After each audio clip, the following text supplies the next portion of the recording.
जी हाँ दोस्तों, तीसरे वनडे में ऑस्ट्रेलिया के 353 रनों के जवाब में लक्ष्य का पीछा करने उतरे रोहित ने कंगारुओं की जमकर कुटाई कर डाली। राजकोट के मैदान में छक्कों की बारिश करते हुए रोहित ने कंगारू गेंदबाजों को थर-थर कपा दिया है। दोस्तों आपको बताएंगे भारतीय पारी की खतरनाक बल्लेबाजी का वीडियो। तो अगर आप भी टीम इंडिया को सपोर्ट करते हो तो इस वीडियो को लाइक करना नहीं भूलिएगा। दोस्तों आज भारत और ऑस्ट्रेलिया के बीच 3 मैचों की वनडे सीरीज का तीसरा मुकाबला राजकोट में खेला जा रहा है। आपको बता दें, भारत ने बी टीम के साथ खेलते हुए अपने पिछले दोनों मुकाबले जीते थे। पिछले दोनों मैच में केएल राहुल कप्तानी कर रहे थे। हमारी भारतीय टीम ने पहला वनडे 5 विकेट और दूसरा वनडे डकवर्थ लुईस नियम के तहत 99 रन से जीता और सीरीज पर कब्जा कर लिया था। तो वहीं आज हमारी भारतीय टीम रोहित शर्मा की कप्तानी में तीसरा वनडे जीतकर ऑस्ट्रेलिया को पूरी तरह से क्लीन स्वीप करने के इरादे से राजकोट के मैदान पर खेलने उतरी थी। तो वहीं दूसरी तरफ ऑस्ट्रेलिया की टीम सीरीज तो गंवा बैठी थी, लेकिन आज तीसरा और अंतिम वनडे मुकाबला किसी भी हाल में जीतकर अपनी इज्जत बचाने के इरादे से राजकोट के मैदान पर खेलने उतरी थी। दोस्तों जब टॉस की बारी आई तो ऑस्ट्रेलियाई कप्तान पैट कमिंस ने टॉस जीतकर पहले बल्लेबाजी करने का फैसला किया ताकि भारतीय टीम के सामने एक बड़ा स्कोर खड़ा कर सके। वही दोस्तों जब टॉस जीतकर ऑस्ट्रेलिया की टीम भारतीय टीम के सामने एक बड़ा स्कोर खड़ा करने के इरादे से मैदान पर खेलने उतरी तो खतरनाक बल्लेबाज डेविड वार्नर के साथ विस्फोटक बल्लेबाज मिचेल मार्श बल्लेबाजी करने आए। दोस्तों दोनों ही बल्लेबाजों ने मिलकर 3 ओवर के खेल तक 25 रन बना लिए थे और कोई भी विकेट नहीं गिराया था। दोस्तों इस दौरान मिचेल मार्श कुछ ज्यादा ही खतरनाक बल्लेबाजी कर रहे थे और सिर्फ 9 गेंदों में ही 19 रन बनाकर खेल रहे थे। दोस्तों आज दोनों ही ओपनर बल्लेबाज बेहद ही खतरनाक बल्लेबाजी कर रहे थे और भारतीय टीम की जमकर कुटाई कर रहे थे। दोस्तों सीरीज हारने का गुस्सा दोनों ही बल्लेबाज भारतीय टीम पर जमकर निकाल रहे थे। आप दोनों की खतरनाक बल्लेबाजी का अंदाजा आप इसी बात से लगा सकते हैं कि सिर्फ 5 ओवर के खेल में ऑस्ट्रेलिया की टीम ने अपने 50 रन पूरा कर लिए थे और कोई भी विकेट नहीं गिराया था। दोस्तों दोनों ही बल्लेबाज जसप्रीत बुमराह और मोहम्मद सिराज की गेंदों की जमकर कुटाई कर रहे थे।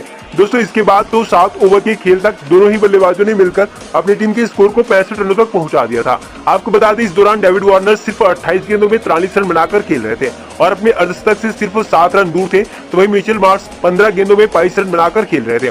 तो वही भारतीय टीम एक विकेट लेने के लिए तरस रही थी, लेकिन कोई भी गेंदबाज कप्तान रोहित शर्मा को विकेट निकालकर नहीं दे पा रहा था। और दोस्तों इसके बाद डेविड वार्नर ने सिर्फ 32 गेंदों में 55 रन कूट दिए।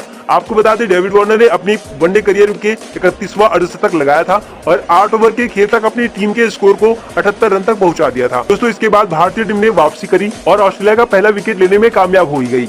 जी हाँ दोस्तों, भारतीय टीम को पहली सफलता प्रसिद्ध कृष्णा ने दिलाई। प्रसिद्ध कृष्णा ने खतरनाक बल्लेबाज डेविड वार्नर को विकेटकीपर लोकेश राहुल के हाथों कैच आउट करवा दिया। दोस्तों डेविड वार्नर 34 गेंदों में 56 रन बनाकर आउट हुए। डेविड वार्नर के आउट होने के बाद तीसरे नंबर पर स्टीव स्मिथ बल्लेबाजी करने आए थे और दोस्तों दोनों ही बल्लेबाज स्टीव स्मिथ और मिचेल मार्श ने मिलकर 11 ओवर के खेल में अपनी टीम के स्कोर को 100 रनों तक पहुंचा दिया था। दोस्तों ऑस्ट्रेलिया की टीम ने शानदार शुरुआत करी थी और 100 रन पर सिर्फ 1 विकेट गिराया था। आपको बता दें ऑस्ट्रेलिया की टीम एक बड़े स्कोर तक जाने का पूरा भरपूर प्रयास कर रही थी। 14 ओवर के खेल तक ऑस्ट्रेलिया का स्कोर 119 रन तक पहुंच गया था। दोस्तों इसके बाद इन दोनों ही बल्लेबाजों ने बेहद ही खतरनाक और शानदार बल्लेबाजी करी। आपको बता दें 22 ओवर के खेल तक दोनों ही बल्लेबाजों ने अपनी टीम के स्कोर को 170 रन तक पहुंचा दिया था। मिचेल मार्श ने जहां 63 गेंदों में 70 रन बनाकर खेल रहे थे और अपने शतक की तरफ जहां बढ़ते दिखाई दे रहे थे, तो स्टीव स्मिथ भी सिर्फ 40 गेंदों में 46 रन बनाकर खेल रहे थे और अपने अर्धशतक से सिर्फ 4 रन दूर थे। दोस्तों कप्तान रोहित शर्मा इन दोनों की जोड़ी को तोड़ने के लिए अपने हर गेंदबाज से गेंदबाजी करवा रहे थे, लेकिन कोई भी गेंदबाज इन दोनों की जोड़ी को तोड़ नहीं पा रहा था। तेज गेंदबाजों से जब विकेट नहीं निकल रहे थे तो कप्तान रोहित ने जडेजा, कुलदीप यादव और वॉशिंगटन सुंदर से भी गेंदबाजी करवा ली थी, लेकिन स्पिन गेंदबाज भी इन दोनों की जोड़ी को तोड़ नहीं पा रहे थे। दोस्तों ऑस्ट्रेलिया की टीम धीरे धीरे एक बड़े स्कोर की तरफ बढ़ती जा रही थी। दोनों ही बल्लेबाज भारतीय टीम को अपना विकेट देने की जरा सी भी गलती नहीं कर रहे थे और कप्तान रोहित शर्मा की टेंशन बढ़ती जा रही थी। और दोस्तों जल्द ही स्टीव स्मिथ ने भी अपना अर्धशतक पूरा कर लिया। दोस्तों इधर स्मिथ ने अपना अर्धशतक पूरा करके शतक की तरफ बढ़ रहे थे, तो वहीं दूसरी तरफ मिचेल मार्श अपने शतक से सिर्फ 1 शॉट दूर थे, लेकिन दोस्तों कुलदीप के इरादे कुछ और थे। तेजी से शतक के करीब पहुंच चुके मार्श को कुलदीप ने चकमा देते हुए प्रसिद्ध कृष्णा के हाथों कैच करवा दिया और अब तक भारतीय गेंदबाजों को मार मार कर भूरता बनाने वाले मार्श को कुलदीप ने पवेलियन भेजकर इस खतरनाक साझेदारी को तोड़ा और 28वें ओवर में भारतीय टीम को दूसरी सफलता दिलाई। दोस्तों मार्श अपने शतक से 4 रन चूक गए, लेकिन इसके बावजूद 137 रन की साझेदारी करके ऑस्ट्रेलिया के स्कोर को 215 रनों तक पहुंचा दिया। वही दोस्तों स्मिथ और मार्श की साझेदारी की टूटने ही भारतीय टीम को तीसरी सफलता के लिए ज्यादा इंतजार नहीं करना पड़ा। भारत की स्टार तेज गेंदबाज मोहम्मद सिराज ने टीम इंडिया के लिए सिरदर्द बन चुके स्टीव स्मिथ को एलबीडब्ल्यू आउट करके 32वें ओवर में 242 रनों पर कंगारुओं को तीसरा झटका दिया और कहीं न कहीं भारतीय टीम के इस मुकाबले में थोड़ी वापसी कराई। दोस्तों स्टीव स्मिथ ने सिर्फ 61 गेंदों में 74 रन बनाए और वे भी अपने शतक से चूक गए। वही दोस्तों लगातार 2 विकेट लेकर भारतीय टीम ने ऑस्ट्रेलिया की बुलेट की रफ्तार से भाग रही रणगति को लगाम लगाने में कामयाब हो गए। वही दबाव में ऑस्ट्रेलिया थी ही, मार्नस लेबुशेन और एलेक्स कैरी की जोड़ी तेज गति से रन नहीं बना पा रहे थे। ऐसे में बुमराह ने अपने स्लोअर गेंद से कंगारू बल्लेबाजों को चकमा दिया और एलेक्स कैरी को कोहली के हाथों कैच करवाकर ऑस्ट्रेलिया को 267 रन पर चौथा झटका दे दिया। कैरी सिर्फ 11 रन ही बना पाए। दोस्तों इस तरह कंगारुओं को लगातार झटका देकर टीम इंडिया इस मैच में अपनी पकड़ मजबूत कर ली थी। एक तरफ जहां ऑस्ट्रेलिया की टीम 400 रन के पार जाती दिखाई दे रही थी, लेकिन भारतीय गेंदबाज सिराज, बुमराह और कुलदीप ने ऑस्ट्रेलिया को तगड़ा झटका दिया। हालांकि अभी भी मैक्सवेल और लेबुशेन बल्लेबाजी कर रहे थे, जिससे अभी भी बड़ा स्कोर बनने के चांस थे। ऐसे में टीम इंडिया को मैक्सवेल को आउट करना बेहद जरूरी था। ऐसे में ये काम किया बुमराह ने। जी हाँ दोस्तों, कैरी को पवेलियन भेजने के बाद बुमराह ने मैक्सवेल को भी बोल्ड करके 281 रन पर कंगारुओं को 5वां झटका दे दिया।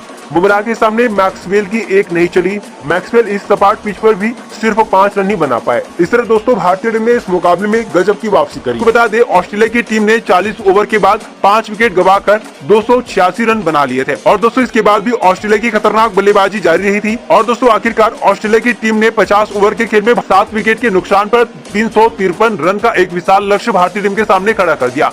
दोस्तों ऑस्ट्रेलिया की तरफ से सबसे ज्यादा मिचेल मार्श ने 84 गेंदों में 13 चौके और 4 छक्के की मदद से 96 रनों की पारी खेली थी। वही David Warner 56 run, Steve Smith ने 74 रन और मार्नस लेबुशेन ने 72 रनों की पारी खेली। भारत की ओर से जसप्रीत बुमराह ने सबसे ज्यादा 3 विकेट लिए, लेकिन इसके लिए उन्होंने 10 ओवर में 81 रन खर्च किए थे। अब दोस्तों अगर भारतीय टीम को यह मुकाबला जीतना था तो टीम इंडिया के बल्लेबाजों को भी शानदार शुरुआत करना था। वही दोस्तों 353 रनों के पहाड़ का पीछा करने टीम इंडिया उतरी तो उस वक्त हर कोई हैरान रह गया जब इतने बड़े लक्ष्य का पीछा करने रोहित के वॉशिंगटन सुंदर बल्लेबाजी करने आए। दोस्तों भारत की ये नई ओपनिंग जोड़ी ने ओपनिंग करके जहां सबको चौंका दिया तो वही अपनी बल्लेबाजी से सबको हैरान भी कर दिया। जी हाँ, हिटमैन रोहित और दूसरी तरफ कमजोर सुंदर को देख कंगारू गेंदबाजों ने शुरुआत में ही इस जोड़ी को तोड़ने के लिए अपना पूरा जोर लगा दिया ताकि भारत को जल्दी झटका देकर इस मुकाबले में अपनी पकड़ बना ले। लेकिन दोस्तों जितना कमजोर कंगारू सुंदर को समझ रहे थे उससे कई ज्यादा खतरनाक बल्लेबाजी सुंदर ने कर दिखाई। आपको बता दें सुंदर ने रोहित के साथ पूरे 11 ओवर बल्लेबाजी करी, मतलब कंगारू गेंदबाजों को इस जोड़ी को तोड़ने के लिए 11 ओवर लग गए। दोस्तों इस दौरान सुंदर ने तो 18 रन बनाए, लेकिन रोहित का बखूबी साथ निभाया, जिसकी वजह से रोहित ने दूसरे छोर से कंगारू गेंदबाजों को रिमांड में लिया और ताबड़तोड़ बल्लेबाजी करते हुए राजकोट के मैदान में छक्कों की बारिश कर दी। जी हाँ दोस्तों, 2 मैचों में आराम करने के बाद जब रोहित कंगारू के खिलाफ उतरे तो ऑस्ट्रेलियाई टीम कभी सपने में भी नहीं सोची होगी कि आज रोहित उनकी इतनी धुनाई करेंगे।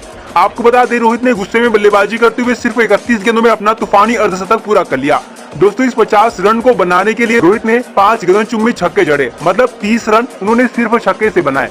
इससे आप समझ सकते हैं कि आज रोहित कितना बेरहमी से कंगारू गेंदबाजों की पिटाई कर रहे थे। दोस्तों रोहित ने ऑस्ट्रेलिया के तीनों मेन तेज गेंदबाज स्टॉक, हेजलवुड और कमिंस की गेंदों पर छक्के लगाए, जिसकी वजह से कंगारू कप्तान सकते में आ गया था।